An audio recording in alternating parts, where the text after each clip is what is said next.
va s'intéresser donc au marché du vin, bien sûr, et notamment donc à l'export et le marché vers le Japon.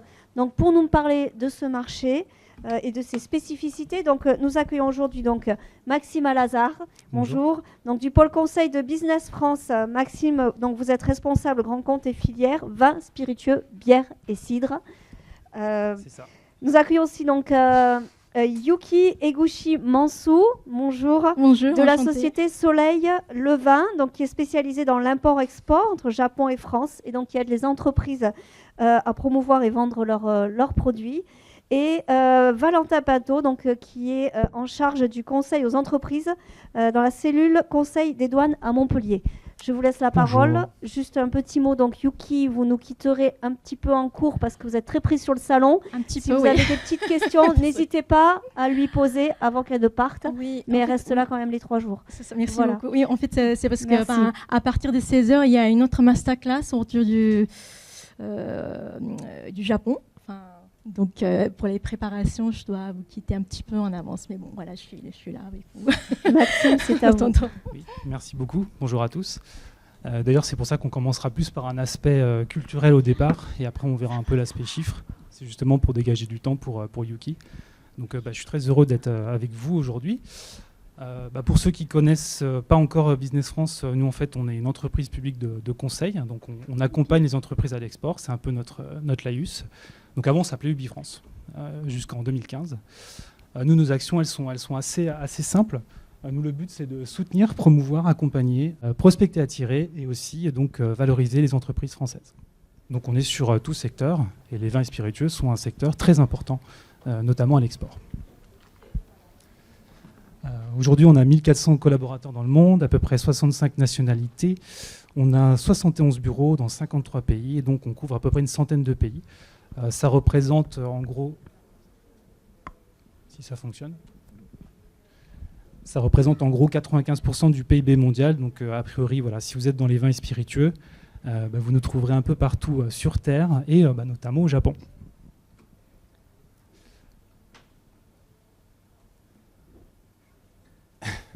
Merci pour le drapeau. Pourtant j'y vais fort sur le bouton là. Donc ça, c'est notre équipe Japon. Donc nous, comme je vous le disais, on a des relais, des antennes à l'étranger. D'ailleurs, on a le plaisir d'avoir donc la chef de pôle qui vient juste d'arriver du CIRA, Akiko, qui est dans l'instance, juste là. Voilà. Donc si jamais vous avez plein de questions après, n'hésitez pas à venir lui en poser. Et donc, je vais aller trop vite. Voilà. Et donc, on va commencer, comme je vous le disais, pas par des chiffres. On va commencer plus sur l'aspect culturel au Japon, puisque c'est une composante importante. Le Japon, c'est un pays qui est loin qui n'a pas les mêmes valeurs occidentales que l'on connaît, et donc il faut avoir une approche qui est assez différente. Il faut dans un premier temps apprendre à comprendre le pays. Sachez que vous aurez la diapositive, hein, donc si jamais vous vous sentez pas obligé de prendre des photos. Mais en tout cas, on va commencer donc, par l'aspect du consommateur japonais. Et donc, on a Yuki, donc, qui est originaire et qui connaît très bien ses consommateurs. Est-ce que, là, on a un déroulé, mais est-ce que toi, tu peux nous donner justement des premières indications sur quel est aujourd'hui le profil type, on va dire, le persona du consommateur japonais? Consommateur japonais, donc principalement des gens qui travaillent et des gens qui aiment bien prendre du temps pour soi-même. Souvent, ils s'intéressent à la gastronomie. Donc, dans ce cas, on a toujours beaucoup de choix pour les vins, pour les boissons alcoolisées japonaises aussi. Mais en tout cas, pour le vin français, le champagne français, c'était toujours très apprécié. Et quand vous allez par exemple à la boutique, comme chez les cavistes, il y a beaucoup de vins français importés et champagne aussi. D'accord. Et justement au niveau de la consommation, tu dirais que pour ces consommateurs, moi j'ai vu, donc on regardera sur les chiffres, mais en fait les Japonais consomment à peu près en moyenne 3 litres de vin par an. Donc ça correspond à 4 bouteilles. Donc ça veut dire que, en gros, il y a un choix qui est difficile à faire, on va dire. Qu'est-ce qui fait que justement ce consommateur japonais va aller vers soit un produit français, parce que il y a certainement un aspect valorisation, puisque les vins japonais, on le verra, sont existent, mais sont plus importés. Et surtout, les vins français ont une belle place, mais une place valorisée dans les catégories, puisque vous verrez que c'est surtout les vins du Chili qui sont beaucoup consommés dans les catégories d'entrée de gamme.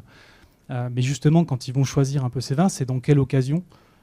Est-ce que c'est justement pour offrir? Est-ce que c'est pour se faire plaisir? Enfin, quels sont selon toi les facteurs qui font qu'un Japonais choisit un vin français? Et surtout aussi, on le verra après, où est-ce qu'il se fournit aussi? En fait, je pense que au Japon, comme en France, on aime bien faire des cadeaux.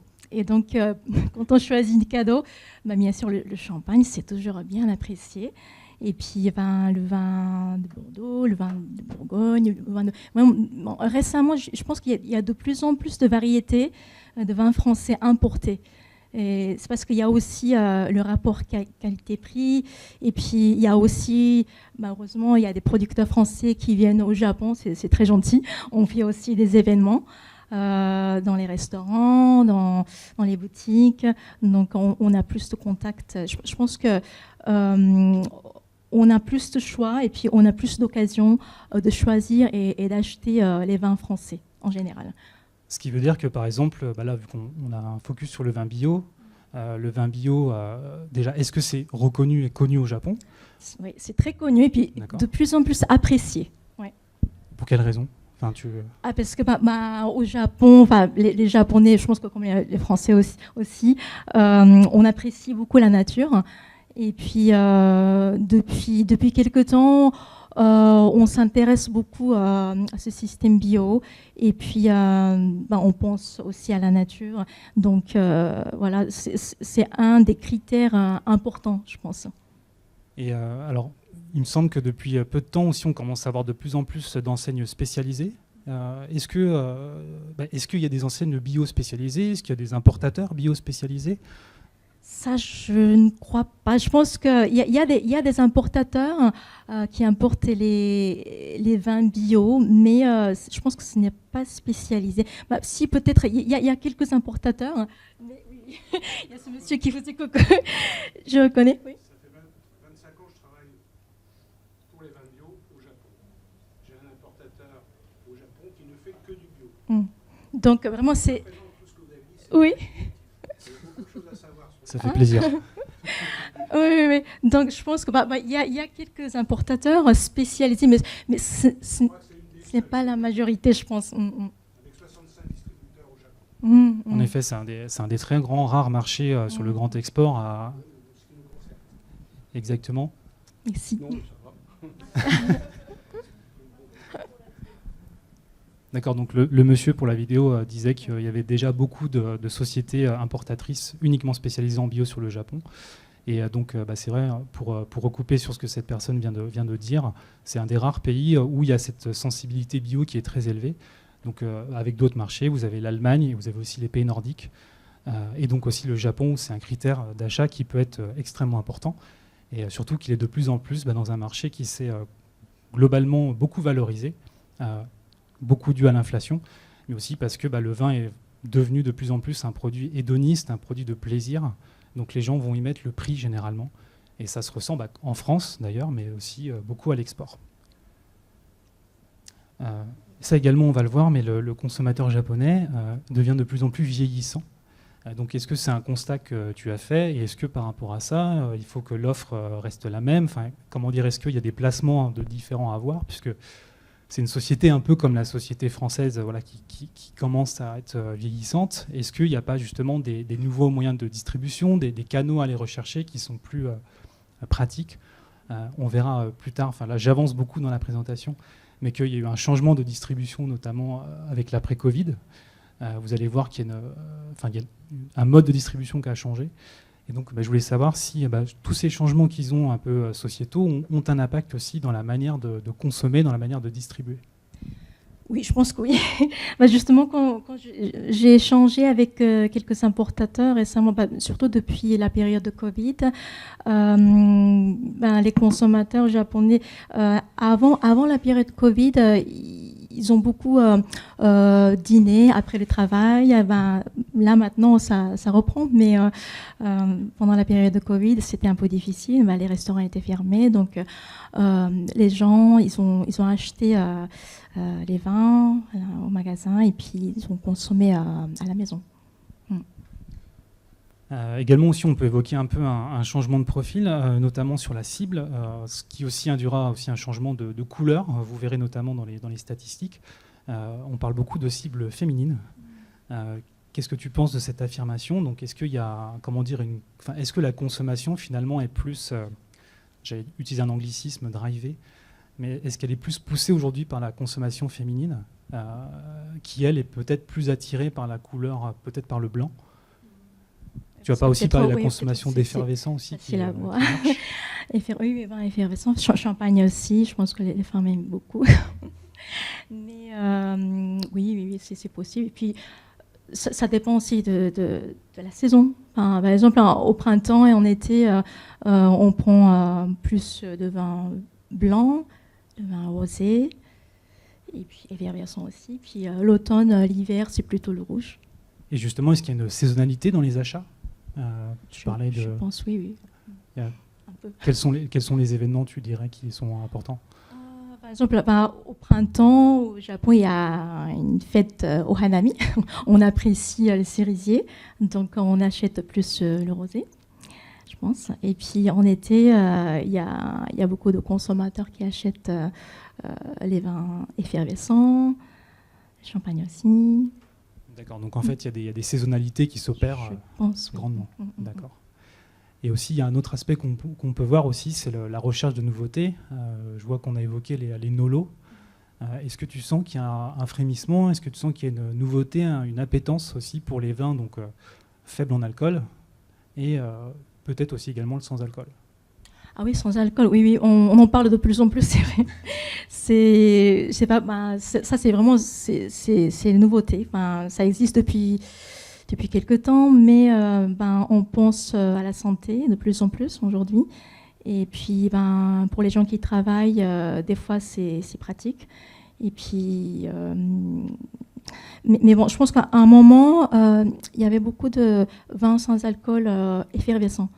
Et j'ai rencontré un importateur qui cherchait des vins sans alcool non pétillants.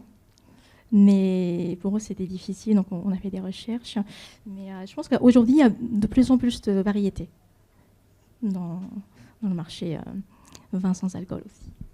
Merci. Et donc, pour conclure sur cette slide, tu dirais pour un consommateur japonais, qu'est-ce qui est le plus important dans son acte d'achat? Est-ce que c'est d'être conseillé? Est-ce que c'est le packaging, la couleur? Selon toi, quel est vraiment le critère, ou un, deux ou trois critères qui font que le vin du producteur qui est mis en rayon, ou justement, et par conséquent l'importateur qui va prendre le produit, qu'est-ce qui fait qu'il va se dire tiens, ce produit-là va se vendre sur les étals d'un n'importe quel magasin au Japon? Vraiment, je pense que chaque importateur, chaque distributeur, il y a la tendance des clients. Donc je pense que quand on commence à travailler avec un partenaire au Japon, il faudrait poser beaucoup de questions, je pense, parce qu'on ne peut pas prévoir quel type de client achète quel type de vin. Je pense que ça change avec le temps, ça change avec le timing, et puis la tendance change petit à petit. Donc chacun son goût, et donc, ça, il faudrait échanger, je pense. Il faut poser beaucoup de questions à l'importateur, je pense, fait. Oui. D'accord, pour savoir si le produit correspond bien à ce qu'il propose. Oui, okay. oui. Je ne sais pas le temps qu'on passe. Je n'ai pas trop la notion. Il te reste quoi, 15 minutes? D'accord. Il faut bien que j'appuie sur le bouton. Ça ne marche pas. Ah si, ça marchait. C'est bon, il n'y a pas de temps de latence. Super. La culture des affaires au Japon. On a vu qui était le consommateur. Maintenant, la culture des affaires, puisque c'est différent de chez nous dans l'approche. Est-ce que tu peux nous en parler un peu plus? Donc, par exemple, dans la relation qu'il y a avec un dirigeant, également il peut y avoir la gestion du temps. également sur la manière de se présenter. Est-ce que tu peux nous dire un peu comment conduire, je dirais, un entretien lorsqu'on rencontre un importateur japonais? Premier contact? Premier Premier contact. meeting. Premier meeting, Oui. mais après, ça peut être de ton expérience, Oui. ou toi, parce que tu as déjà tu as une culture française aussi, Oui. mais justement avec je dirais qu'un japonais qui n'a pas la culture ou la connaissance de la culture française, comment est-ce qu'un vendeur français doit se présenter en fait devant un acheteur japonais? D'abord, au Japon, quand on commence à se parler dans le travail, on échange les cartes de visite. Ça s'appelle meshi en japonais. Et donc, on prend cette carte de visite à deux mains comme ça. Carte de visite à deux mains, d'accord. Très bien. On se salue, on se présente. Et puis, sinon, il faudrait présenter aussi sur sa société, il faudrait présenter aussi sur les clients. Donc en fait, en soi, il faut être bien préparé et très précis. Je pense, oui. Très bien. Et puis, il y a aussi la différence de langue. Parce que, souvent, je pense qu'on se parle souvent en anglais, mais bien sûr, il y a des business partenaires japonais qui parlent bien français. Donc, dans ce cas, on peut se communiquer directement. Mais si ce n'est pas le cas, il y a un interprète ou une interprète. C'est plutôt conseillé, en effet, d'avoir un interprète, il me semble, dans les relations. Si c'est confortable, oui. Un peu comme toi, finalement. Il faut avoir plutôt un intermédiaire qui connaisse un peu les deux mondes. D'accord. Oui.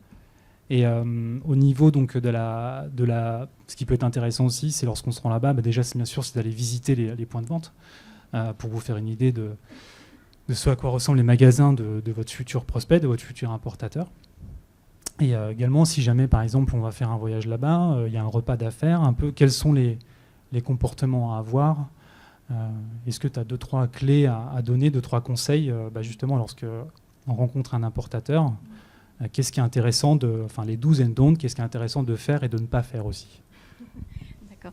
Oui, pour le repas d'affaires, je pense que si c'est vraiment entre le partenaire japonais et le partenaire français, je sais pas, si c'est la première fois que vous visitez au Japon, peut-être vous pouvez demander le conseil, par exemple, pour choisir le restaurant, c'est pas évident, donc je pense qu'on peut demander un conseil. Et sinon, quand vous allez rencontrer votre partenaire au Japon, vous pouvez aussi amener vraiment, ce n'est pas obligatoire, mais amener un petit cadeau. Ça s'appelle omiyage en japonais, vraiment un petit souvenir. Si c'est possible local, c'est très bien. C'est bien apprécié. En fait, c'est vraiment la culture japonaise, je pense. Oui, tout à fait. La culture du cadeau. Tu veux dire quoi, par exemple, un tire-bouchon, n'importe quoi? N'importe quoi, oui. Très bien. C'est un peu une marque de respect, finalement. D'accord, très bien. Donc c'est vrai que si on évoque un peu ces aspects-là, ça peut paraître anecdotique dans une relation d'affaires, mais c'est maintenant, aujourd'hui, je pense, ces petits détails-là qui font la différence. C'est vraiment de s'intéresser, en fait, à la culture, notamment sur des cultures qui sont assez, on va dire, lointaines et assez différentes. Plus vous arrivez en fait à créer ce lien, cette connexion avec la personne, et plus vous allez mettre des atouts dans votre manche. Bon, bien entendu, on verra qu'il faut quand même avoir une offre préparée, c'est quand même assez important. Mais nous, en tout cas, on voit bien quand on travaille avec Akiko, c'est vraiment les personnes qui réussissent. Quand on nous prend en tierce partie, les personnes qui généralement arrivent à percer sur ces marchés qui sont très difficiles, qui demandent du temps, de la patience et vraiment de l'envie, c'est généralement les personnes qui vont s'intéresser à la culture, qui vont arriver à faire la différence. Je ne sais pas si toi, en tout cas, tu ressens ça, mais nous, c'est vraiment ce qu'on ressent quand on accompagne des domaines viticoles. C'est vraiment ceux qui ont déjà fait tout fait ce travail en amont, au-delà de leur offre. C'est aussi ceux qui ont fait le travail de découvrir plus un peu la culture et surtout de bien comprendre ce qu'il faut faire et aussi ce qu'il ne faut pas faire. Je ne sais pas qu'est-ce que toi tu en retiens. En tout cas, sur les domaines que tu accompagnes, je pense que c'est des gens qui au départ étaient très déterminés pour aller faire des affaires sur le pays. Oui. Si tu as juste oui à dire, ça veut dire que ce que j'ai dit est bien alors. Je suis d'accord. Je ne sais pas parce que je crois qu'après on va entamer la partie... je ne vais pas y arriver. Si c'est bon. On va entamer la partie présentation du Japon. Je ne sais pas si tu as encore du temps, mais si vous avez des questions à poser à Yuki, je vous invite peut-être à le faire maintenant, sur tout ce qui est aspect culturel, ou peut-être des questions plus ouvertes sur son métier.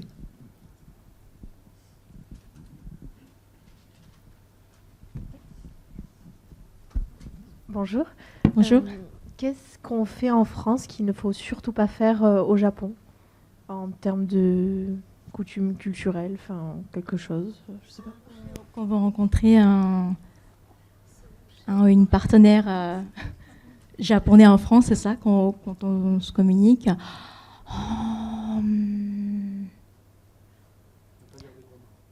Ah, ça oui, mais en France aussi, non? Ah oui, non, mais non, c'est naturel si on est malade.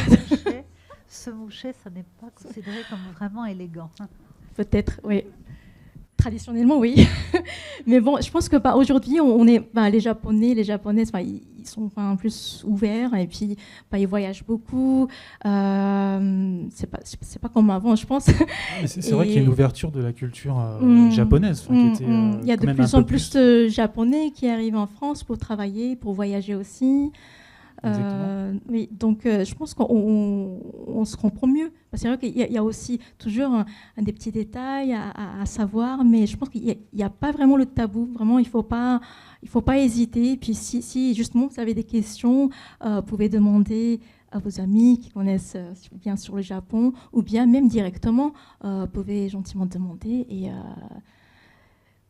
ce serait bien accueilli, je pense. Et puis même, peut-être ce serait très bien pour commencer à se parler vraiment, avec le cœur ouvert. Après, il y a quand même une culture qui est un peu moins exubérante, je dirais, un peu moins, que la culture française, par exemple. Donc il faut être assez retenu sur le corporel. Peut-être pour le meeting, il faut être ponctuel. Il ne faut pas être en retard, ça c'est sûr. Et même, il faut arriver un petit peu en avance, 5 minutes en avance. Bonjour. Moi, c'est par rapport au visuel.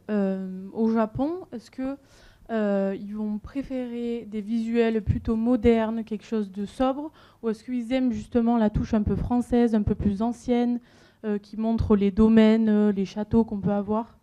Qu'est-ce qu'ils préfèrent visuellement? Est-ce que vous parlez de l'étiquette? Oui. Ah, d'accord, oui. Oui, justement, quand j'étais à Tokyo et quand je faisais l'importation des vins français, des champagnes français, il y avait un projet, parce que moi j'ai collaboré avec une agence de publicité et le PDG il aimait beaucoup la France et il voulait importer les vins français et les champagnes français et changer d'étiquette pour faire une propre marque, et on a fait ça.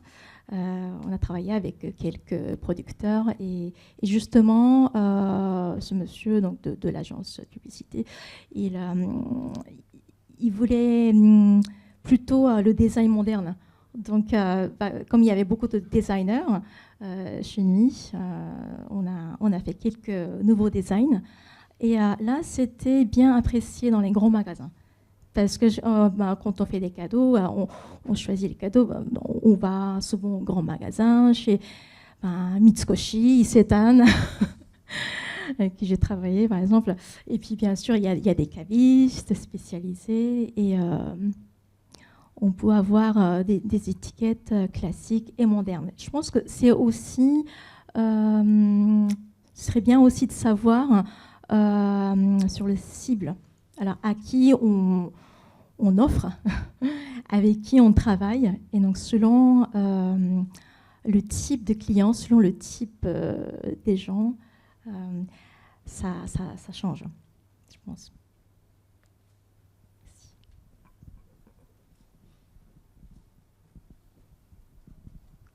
Bonjour, excusez-moi mon français qui n'est pas parfait, mais je vais essayer.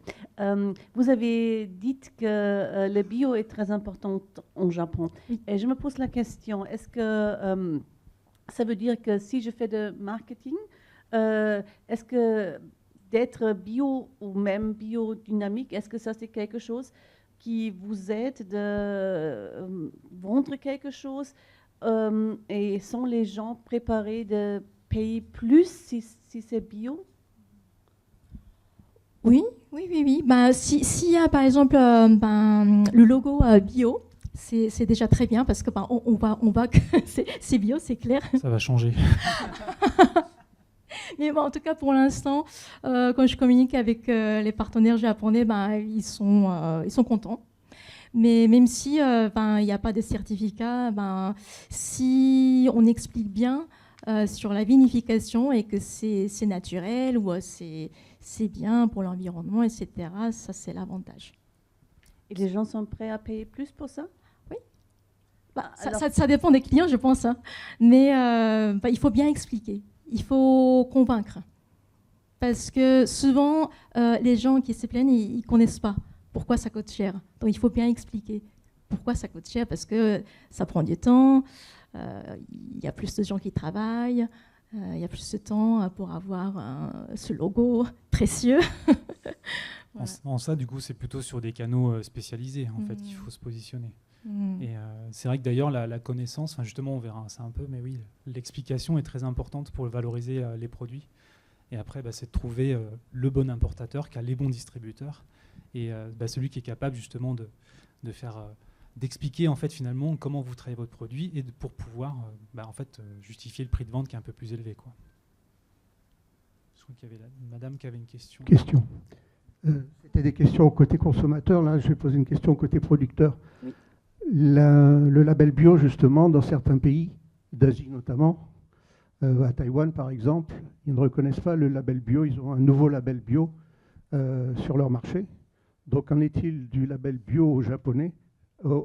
Est-ce que le label bio français ou européen est reconnu? Ou est-ce qu'il y a en projet éventuellement une certification purement japonaise? Vous allez un peu vite dans la présentation, parce que ces aspects réglementaires, on voulait les évoquer sur la fin. Mais effectivement, pour le moment, en fait, avant 2023, il faut savoir qu'il n'y avait pas de certification bio qui existait au Japon sur les vins, et qu'il a été seulement mis en place en 2023. Donc à l'époque, et jusqu'au 1er octobre 2025, le logo européen du bio était toléré. Il faut savoir qu'à partir du 1er octobre 2025, il y a le nouveau logo dont on verra tout à l'heure dans la fin de la présentation, qui est le logo du Japanese Agricultural Standards, le JAS, qui va être mis en place. Et c'est à partir de là où il faudra que les vins, mais qui correspondent à peu près aux mêmes critères bio qu'on a chez nous, mais qui passent cette certification bio spécifique japonaise.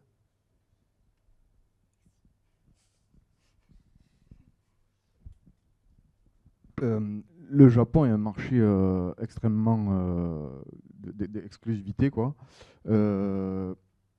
Qu'est-ce qu'on a comme alternative si on s'est trompé sur le choix de l'importateur en termes de qualité ou de volume?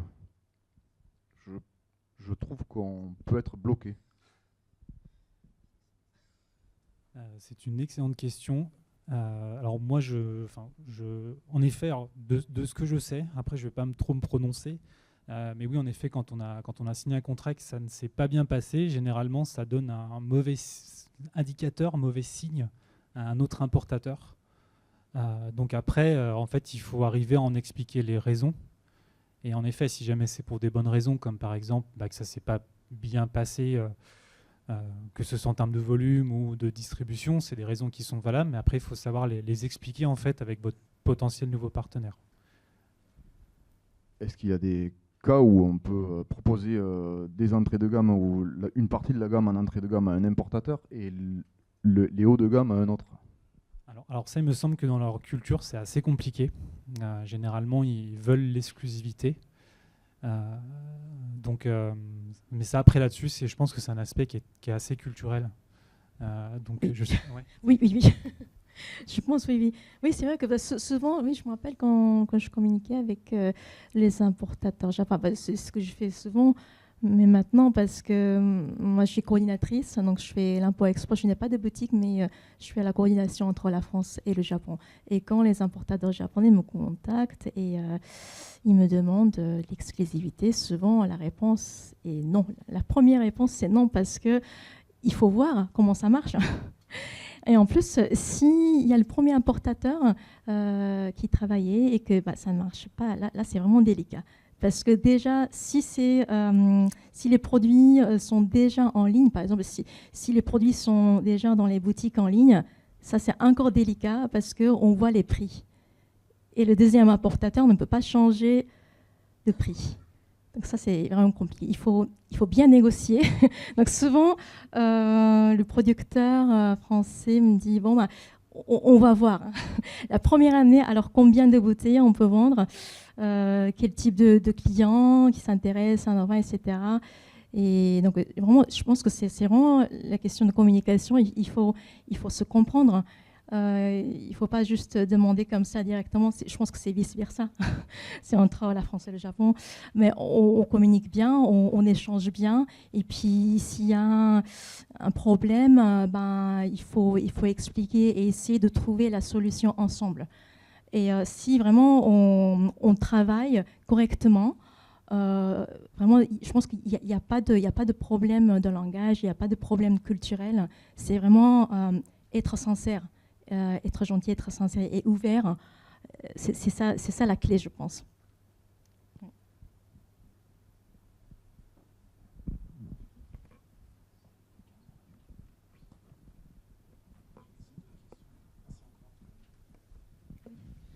Oui, bonjour. Donc, cependant, il me semble que finalement, pour un importateur, il doit être plus facile de vendre des appellations très connues comme Bordeaux ou Chablis ou Alsace, et que ça doit être beaucoup plus difficile de vendre, je ne sais pas, des appellations par exemple d'ici, du Languedoc, ça n'est pas du tout connu. Donc, sont-ils capables aussi de faire accéder leurs clients à des régions considérées un peu comme plus mineures en France ? Ou bien ont-ils plutôt besoin de produits qui vont se vendre d'eux-mêmes de par leurs appellations ? Je pense que de plus en plus au Japon, les vins du Sud... On verra tout à l'heure, mais en effet, les IGP se portent plutôt bien aujourd'hui. Dans un nouveau contexte, oui. C'est un peu les AOP, et même d'ailleurs globalement, mondialement, qui subissent un peu une forme de baisse de volume. Mais par contre, justement, les vins IGP, eux, sont en train de gagner des parts. Donc après, vous disiez qu'il y avait, pour moi, il n'y a pas d'appellation mineure. C'est juste que c'est un peu moins connu. Sont un peu moins placés comme des marques, mais c'est aussi ce qui fait votre singularité. Et donc ça peut être un atout, puisque quand vous n'êtes pas connu, il y a des gens qui sont curieux, et en fait après c'est ce que je disais, c'est votre capacité d'être bien accompagné, de travailler avec un partenaire qui veut lui aussi valoriser votre travail, vos appellations, mais ça demande un accompagnement plus poussé du coup, puisque vous allez devoir expliquer pourquoi plutôt choisir justement cette appellation plutôt qu'une autre. Chablis par exemple, là je prends Chablis, ça peut être d'autres. Bordeaux va pas très bien, par exemple. Mais en tout cas, voilà, c'est juste d'arriver à expliquer son travail.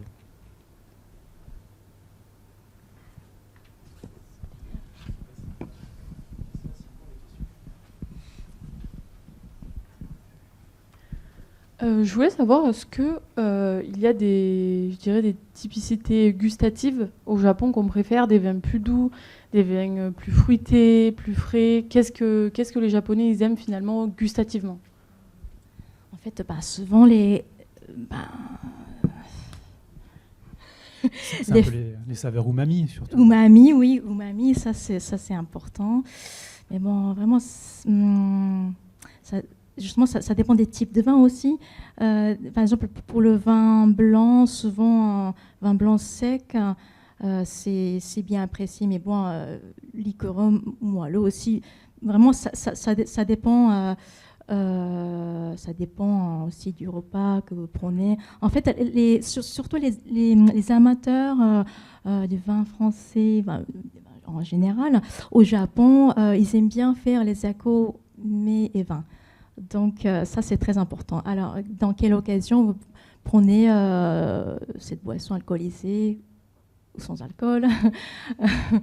Oui, donc c'est la situation, c'est le repas, c'est l'occasion. votre compagnie aussi. Vous mangez ou vous ne mangez pas. Voilà.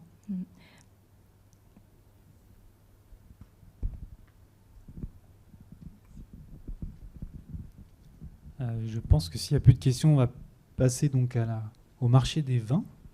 Alors je crois que j'ai sauté une slide, il me semble, sans faire exprès. Alors, je ne sais pas si vous connaissez un peu le marché japonais. Donc là, ici, c'est les derniers chiffres COFAS. Donc c'est un environnement économique qui est stable et positif. Vous avez un PIB par habitant qui est d'environ 34 000 $. Une population qui est assez élevée, 125 millions d'habitants. 125 millions d'habitants d'une population qui est très vieillissante, beaucoup plus que la France. Ils ont un solde de natalité qui est assez faible, donc ça c'est vraiment une notion à prendre en compte, qui va être importante. Ils ont une croissance du PIB donc, qui est un peu comme la France, qui est assez faible. Ils ont une inflation qui est plutôt maîtrisée. Petite différence, c'est qu'ils ont une dette publique qui est extrêmement élevée, beaucoup plus que nous. Mais elle est possédée par les Japonais eux-mêmes. Donc ce qui fait que ça n'a que très peu d'impact, on va dire. Néanmoins, ça pose quand même des difficultés tout de même sur l'assainissement budgétaire, puisqu'ils ont une forte dette. Aussi à savoir que les Japonais, un peu à l'instar des Français, sont des gros épargnants.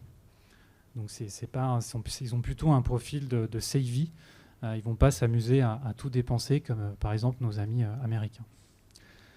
Les autres choses donc, qui sont intéressantes, c'est un pays qui est assez innovant, donc ils aiment bien la nouvelle technologie et donc par extension les produits nouveaux. Autre chose intéressante, c'est les accords commerciaux que nous avons mis en place, ce qui fait qu'on a quasiment pas de droits de douane. Également, c'est des très bons payeurs. Donc ça, c'est plutôt bien dans le monde d'aujourd'hui, où il y a eu des trésoreries qui, après Covid, ont été fragilisées. Donc généralement, les entreprises qui sont restées sont les entreprises très solides, et même d'ailleurs de manière générale sur l'Asie. Les importateurs qui sont restés sont ceux en fait, qui devaient, je dirais pas rester, mais en tout cas, c'est ceux qui étaient les plus résilients. J'ai un de mes amis qui travaille sur Hong Kong. Avant, il travaillait avec une quarantaine d'importateurs. Aujourd'hui, il travaille avec 15 importateurs, puisqu'il y a eu énormément de défaillances au niveau des importateurs et des comptes clients. Je pense que sur cette partie, ici également, il y a un autre point qui est assez important, je ne l'ai pas évoqué, mais il y a la tension. Donc dans cette zone, donc on verra ce que nous dit l'avenir, mais en tout cas, voilà, sachez qu'elle est là. Bon, pour l'instant, ça n'a pas d'impact, mais en tout cas, il y a une tension donc, entre la Chine, la Russie, le Japon, et puis plus globalement aussi Taïwan. Donc il se peut que ça ait un jour un impact. Sur le marché du vin au Japon, donc c'est le 5e marché mondial en valeur, c'est le 8e en volume, donc c'est plutôt un marché avec une belle valorisation, même si l'entrée de gamme commence à prendre pas mal de place. On voit qu'il y a 70% de la demande, donc qui se fait notamment en supermarché, qui porte sur des vins à 1500 Japan yen, donc c'est à peu près 8,6 €, toutes taxes comprises. Donc il y a eu l'ouverture au marché étranger, on verra ça après, qu'il y a eu des booms successifs dans la consommation du vin au Japon. Même si, encore une fois, quand on regarde le chiffre de la consommation du vin, c'est quand on consolide au-delà de 15 ans, c'est 3 litres par habitant. Donc, je vous disais, ça représente 4 bouteilles en moyenne. Pour nous, pour vous faire un ordre de comparaison, les Français, on a à peu près à 55 bouteilles consommées par personne. Donc, en gros, quand vous allez là-bas... voilà, le choix, faut vous dire que si vous êtes choisi, je dis pas que c'est un coup de chance, mais en tout cas, il y a une offre qui est assez présente, donc ça veut dire qu'il faut arriver à bien se différencier pour que votre bouteille de vin soit choisie. Traditionnellement, et toujours de loin dans beaucoup de pays, on est le premier fournisseur en valeur. C'est surtout une appellation qui fait cette différence, le champagne. Les droits de douane, comme je vous le disais, on ne va pas les repasser en revue, mais donc ils sont assez faibles.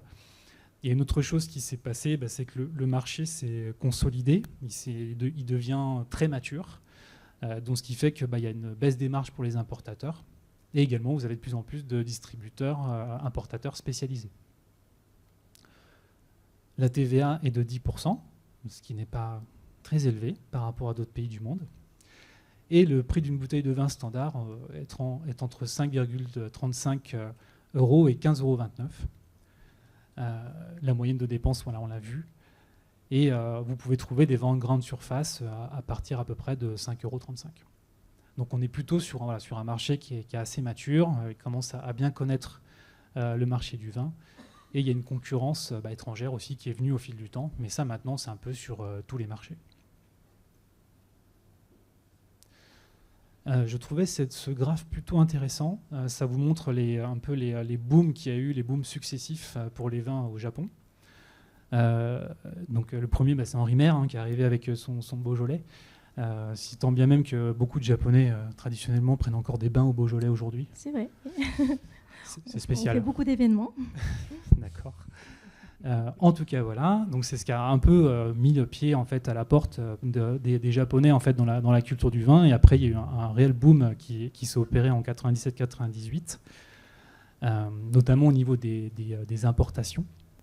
Il y a eu une petite baisse, donc bien sûr avec la crise des subprimes qui a eu lieu en fin 2008-2009.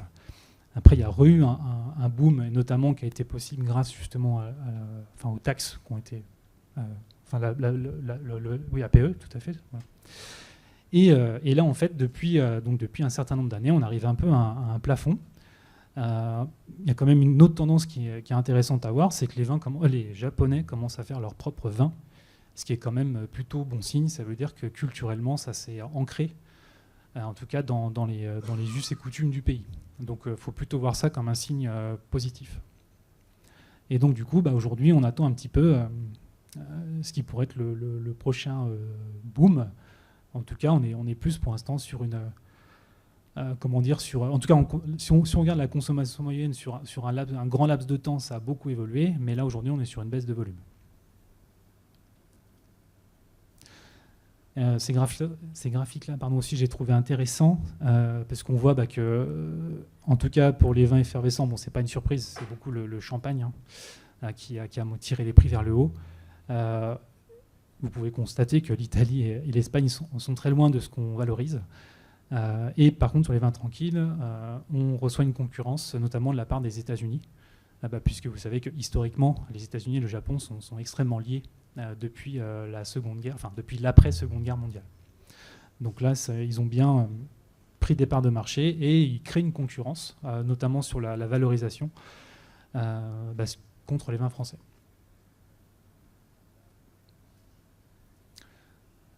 Alors malheureusement, je n'ai pas réussi à avoir les stats sur 12 mois pour 2024, puisqu'il y a 2 mois de latence. Avant, c'était 3 mois. Donc maintenant, il y a 1 mois, 2 mois d'écart. Donc merci beaucoup. C'est une très bonne nouvelle. Ce que je vous ai mis, c'est en jaune. Vous avez donc les signaux positifs par rapport à l'année dernière, donc 2023. Et donc justement, madame, si vous êtes toujours là, oui, vous êtes toujours là, on parlait justement des vins IGP et sans indication géographique. Donc il y a plutôt quand même une bonne tendance qui s'opère sur ces catégories de vins. Et l'autre tendance aussi qui est à noter, c'est les vins tranquilles blancs aussi qui fonctionnent très bien. Là où il y a de la baisse, et malheureusement c'est un petit peu général, c'est sur les vins rouges. Et les rosés, eux, commencent à se tasser. Donc, c'est-à-dire qu'on a atteint un peu le plafond de verre. Mais en tout cas, sur les vins rouges, il y a une vraie baisse, une vraie décrue de la consommation qui s'opère. Si on regarde toutefois les chiffres, donc on remarque que les opérateurs, par rapport à l'année dernière, ont été, en tout cas, ont fait des concessions, ont été très résilients, puisqu'ils ont accepté une baisse de la valeur de 4%. Mais par contre, les volumes ont repris. Donc c'est-à-dire qu'il y a eu un apurement des stocks qui s'est passé parce qu'il y a eu, après Covid, de l'irrationalité de la part des opérateurs qui ont beaucoup acheté, qui ont beaucoup moins acheté, et je vais éviter de ressouffler dans le micro du coup, et ce qui fait qu'on est revenu un peu à une normalité de marché. Ah, très bien, pas de souci. C'est dommage. T'as pas 2 minutes? Ah, super. 2 minutes, si. tendance et distribution, donc on peut regarder un peu à quoi ressemblent les échoppes. Pour ceux qui ne connaissent pas, vous avez donc des cavistes spécialisés que tu dois bien connaître. Tout. Je ne sais pas si tu peux dire 2-3 mots sur Yamaya, Onoteka. Oui, c'est très bien. Ce sont des exemples très intéressants. Et puis sinon, par rapport à la tendance, l'autre jour, on s'est parlé de Konbini. Petit magasin typique au Japon, souvent ouvert 24 heures sur 24. C'est vraiment typique, c'est pratique.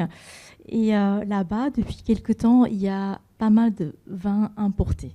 Et les vins français aussi.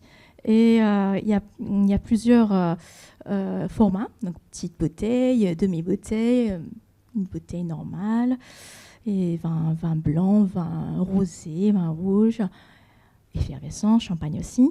Donc c'est un peu comme un grand magasin. C'est vrai qu'il y a beaucoup moins de choix, mais il y a, je pense que le rapport qualité-prix, et puis souvent les Japonais, ils sont occupés, ils n'ont pas beaucoup de temps. Ils travaillent combien de temps par semaine en moyenne? C'est quoi, 80 heures, c'est ça? Il me semble. Oui, quand on est employé, peut-être, ça dépend de la situation, mais bon. Et donc, comme ça, Konbini, ça, c'est vraiment très, très pratique. Après le travail, on passe chez Konbini, puis on choisit, on achète des petits trucs à grignoter, puis voilà, une bouteille de vin, et on rentre. Donc, il y a un peu eu un changement finalement dans les habitudes d'achat. Les magasins spécialisés en fait ont été divisés quasiment par deux. Et ce qui a pris le pas en fait, justement, c'est Konbini. Donc très casual. Bien sûr, le plus connu c'est 7-Eleven. C'est pas pour offrir bien sûr, mais c'est pratique, c'est un des choix, mais assez important. Mais comment ça a développé justement des linéaires spécialisés pour les vins, il me semble? Ça prend plus de place. Oui, je pense que c'est vraiment le travail de l'importateur, le travail des Konbini. Ils ont bien collaboré. Et puis, je pense que quand on importe une grande quantité, bien sûr, le pourcentage de frais de transport baisse. Donc, ça, c'est pratique pour vendre plus de volume dans ce genre de boutique. Parce que les grands magasins spécialisés, c'est bien choisi et importé des fois en petite quantité par référence. Et dans ce cas, le prix augmente. Et je pense aussi, depuis la période de Covid, les frais de transport augmentent de plus en plus. Donc ça, c'est vraiment le problème. On s'est parlé de ça aussi l'autre jour. Et il y a de plus en plus d'importateurs qui hésitent à importer les vins étrangers. C'est pas seulement les vins français, mais en petite quantité. Il faut arriver à consolider les... Et dans ce cas, si c'est en petite quantité, ça vient par avion et bien sûr, ça coûte cher. Et donc, je pense que c'est aussi... la même tendance chez les boissons alcoolisées japonaises en France. Quand on importe une petite quantité, ça coûte plus cher. Et donc, dans ce cas, je pense que ce qu'on peut faire, peut-être désormais, c'est de collaborer avec plusieurs partenaires et importer en une seule fois une grande quantité et après dispatcher. Et comme ça, on peut baisser le prix. Exactement, tout à fait. Juste une petite idée. Voilà. L'heure tourne. Il reste 10 minutes. Oui. Donc je suppose que c'est le moment des questions. Juste pour finir très rapidement, c'est un marché qui est intéressant puisqu'il est équilibré. Donc vous avez 50% supermarché, 50% café, hôtel, restaurant. Et sinon après, peut-être on va passer au... Moi, je vais plutôt revenir sur les aspects réglementaires et douaniers. Donc, du coup, le Japon, c'est les mêmes formalités que lorsque vous allez sortir de l'Union européenne, puisque c'est un pays qui est situé de l'Union européenne. Donc, comme quand vous allez exporter également en Royaume-Uni ou en Suisse, puisqu'on a pas mal de questions là-dessus. Donc, au niveau des formalités douanières, donc c'est un DAE, un document administratif électronique d'exportation que vous allez faire dans Gamma, avec une déclaration en douane d'exportation qui sera, elle, faite par un professionnel du dédouanement. Donc, si c'est les premiers marchés vers lesquels, grand export entre guillemets, vers lesquels vous vous tournez, il est bien de trouver du coup un représentant en douane enregistré. Donc c'est un déclarant en douane qui va vous représenter auprès des services des douanes pour déposer cette déclaration en douane. Cette déclaration, c'est elle qui va techniquement apurer votre DAE, donc le document administratif électronique. Et il faut savoir qu'il y a certains transitaires qui sont spécialisés dans les vins et spiritueux, donc pour ne citer que Hilbrand, Balgheri, mais ça peut être aussi fait par n'importe quelle société qui s'occupe des formalités en douane, Ziegler, Geodis, Schenker, etc. Donc l'appurement du coup de votre DAE passera directement par le système de dédouanement qui est actuellement Delta. Donc vous allez devoir émettre un DAE export qui est un petit peu particulier puisqu'on vous demandera uniquement l'adresse de votre client situé du coup au Japon et le bureau de douane d'exportation. Au niveau des documents également nécessaires, une facture hors taxe qui va pouvoir servir également de justificatif d'origine. Donc ça, on y reviendra juste après au niveau de l'accord commercial.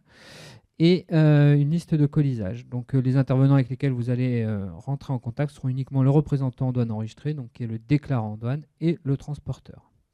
Donc la partie importante sur le Japon, c'est qu'il existe un accord commercial qui a été signé entre l'Union européenne et le Japon et qui est entré en vigueur en 2019 et qui permet du coup une suppression des droits de douane à l'importation, notamment pour les vins. Puisqu'il faut savoir qu'avant cet accord, les taux de droits de douane à l'importation étaient de 15% au Japon. Et que là, du coup, si vous, en tant qu'exportateur, vous apportez la preuve de l'origine communautaire des marchandises, les produits pourront être importés sans droit de douane à l'importation. Donc pour pouvoir faire ce type d'importation, pour pouvoir justifier de l'origine communautaire des marchandises, il vous sera demandé ce qu'on appelle le statut REX, donc le statut d'exportateur enregistré, qui est également le statut qui est nécessaire pour les exportations à destination du Royaume-Uni, du Canada et d'autres pays qui reconnaissent ce statut dans le cadre des accords commerciaux qui ont été signés par l'Union européenne. Donc ça, c'est pour tous les nouveaux accords qui ont été signés depuis 2017.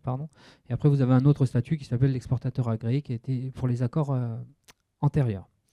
Ce statut, en fait, il a demandé directement auprès de vos services des douanes. Donc moi, là, je travaille à la direction des douanes à Montpellier, mais vu qu'on a des exposants d'un peu partout, il faut savoir que le service dans lequel je travaille, qui est la cellule conseil aux entreprises de la direction de Montpellier, existe également ailleurs en France. Enfin, dans chaque direction régionale, vous avez un service qui va vous accompagner. Donc on est vraiment là dans une mission d'accompagnement et d'aide des sociétés dans leur formulaire douanier. Donc on va vous aider pour les viticulteurs depuis la plantation de vos parcelles jusqu'à l'exportation, et notamment pour tous ces statuts d'exportateurs spécifiques. Donc c'est un numéro en fait qui vous sera donné par la douane et qu'il faudra faire figurer sur vos factures, qui vous serviront du coup de déclaration d'origine sur facture.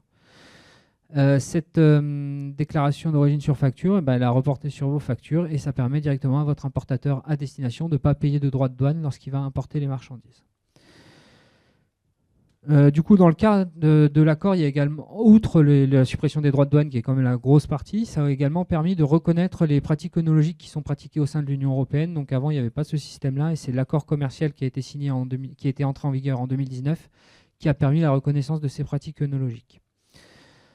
Concernant les spécificités réglementaires du marché japonais, il faut savoir qu'il n'y a pas d'enregistrement préalable des produits obligatoires à faire par le producteur, comme ça peut être par exemple le cas pour la Chine avec ce numéro CIFER qu'on vous demande. Là, pour le Japon, souvent, ce n'est pas une procédure obligatoire, mais il faut savoir que les importateurs vont le faire à votre place. Ça va permettre en fait aux marchandises de pouvoir que le passage en douane se fasse beaucoup plus rapidement. Donc si votre importateur japonais vous demande des documents comme par exemple un échantillon, etc., c'est tout à fait normal. C'est-à-dire que c'est lui qui va vous faire cette démarche d'enregistrement auprès des autorités locales pour que les opérations de dédouanement après se passent plus rapidement. En matière d'étiquetage, il faut savoir que c'est une contre-étiquette en japonais qui doit être apportée sur les bouteilles et que c'est souvent également les importateurs japonais qui, lors de l'arrivée des marchandises dans le pays, vont s'occuper de coller ces contre-étiquettes. Donc là, je vous ai repris les mentions obligatoires à faire figurer en langue japonaise sur les bouteilles. Donc c'est des choses, somme toute, assez classiques lorsqu'on est habitué à l'export et qu'on se tourne vers différents marchés. Donc là, c'est juste que c'est en langue japonaise. Hop là. Et du coup, la dernière spécificité, donc c'est par rapport au fait que du coup, on est dans un salon bio. Donc, au niveau du bio au Japon, ce que je disais tout à l'heure, c'est qu'avant 2023, il n'y avait pas de standard bio au Japon pour le vin.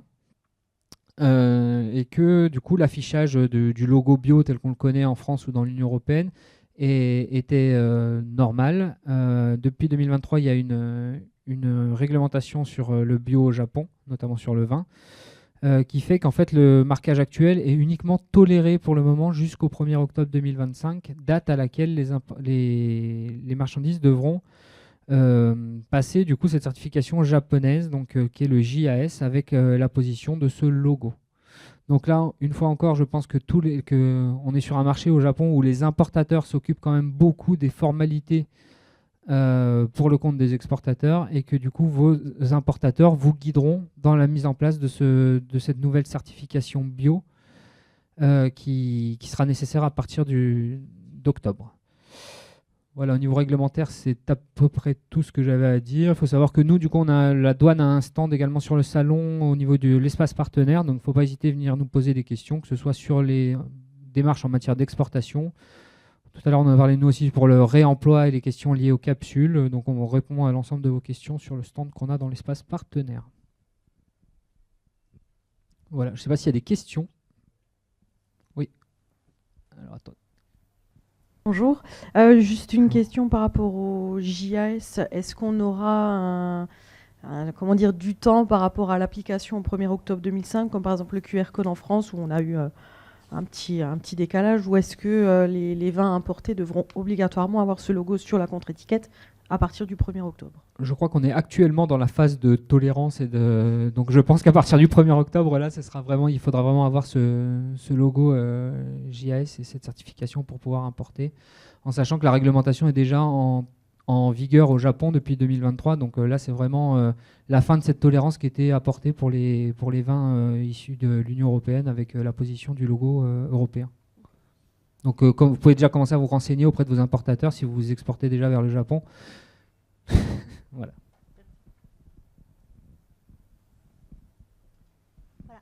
Bonjour, voilà, par rapport à la certification JAS, je sais que donc, la Commission européenne et le Japon sont en cours de discussion pour accord d'équivalence. Oui. Voilà. Et que, alors, ils sont comment? Est-ce que sinon, tous les exportateurs des vins bio français, ils doivent obtenir ce standard qui coûte relativement cher? Est-ce qu'il est, une fois qu'il a obtenu JAS, c'est valable pour 4 ans, je crois, mais est-ce que c'est ça? Alors, sur la durée de validité du certificat, je ne pourrais pas vous l'assurer parce que du coup, c'est géré par les autorités japonaises directement. Donc ça, il faut vraiment voir avec vos importateurs qui sont, eux, les plus à même de répondre par rapport à la réglementation qui s'exerce au niveau japonais. Mais en tout cas, oui, les négociations, je pense qu'elles ont dû être terminées puisque il est demandé à partir du 1er octobre à effectivement obtenir ce logo JAS pour les vins bio. Je rajoute un petit mot. C'est vrai que ça fait même presque un an que c'est en négociation. Il y a eu une équivalence sur la production de raisins, mais on attendait le vin et pour l'instant, ça fait de longs mois qu'on n'a pas de retour. Donc l'échéance d'octobre approchant, c'est vrai que là, si vous voulez avoir vraiment la reconnaissance et que votre importateur le demande, c'est surtout ça, il faudra passer par la phase de certification. Il faut se rapprocher aussi de vos organismes de certification chez vous qui pourront vous renseigner si eux, ils sont habilités ou pas, puisqu'il y a un contrôle aussi qui doit se faire à certifier. Voilà.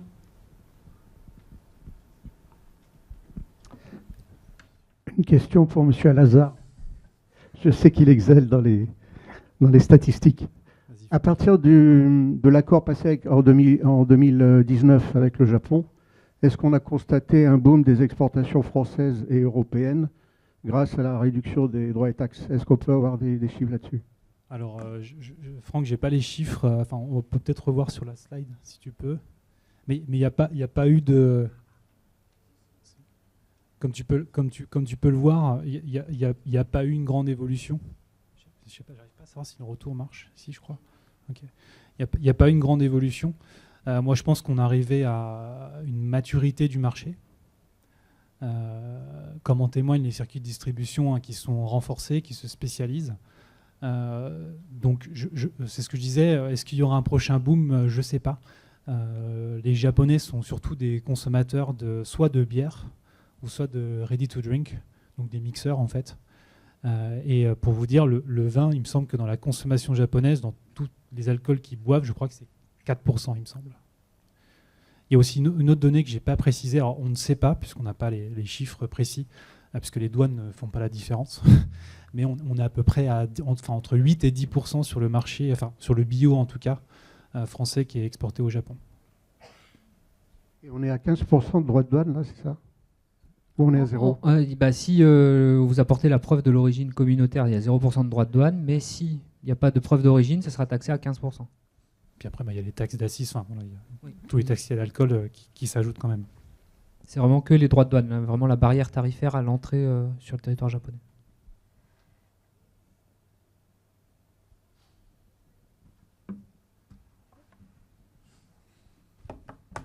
Juste un petit point, le yen par rapport au début d'année dernière, est-ce que ça peut faciliter un peu les exportations ou ça n'a pas bougé? C'est plutôt un problème.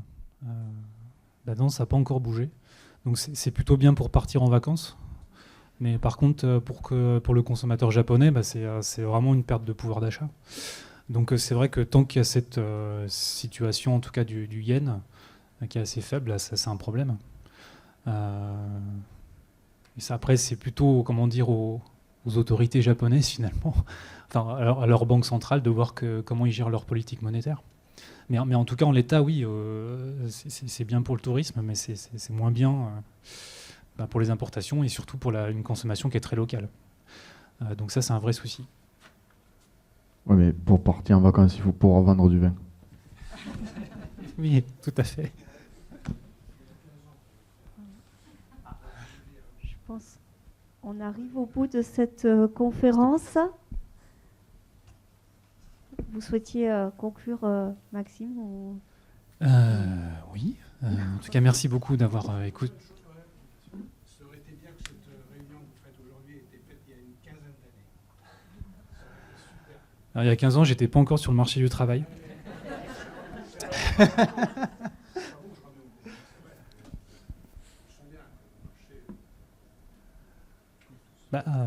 Après, en fait, ce qui a changé, c'est en fait l'offre qui est plus complète.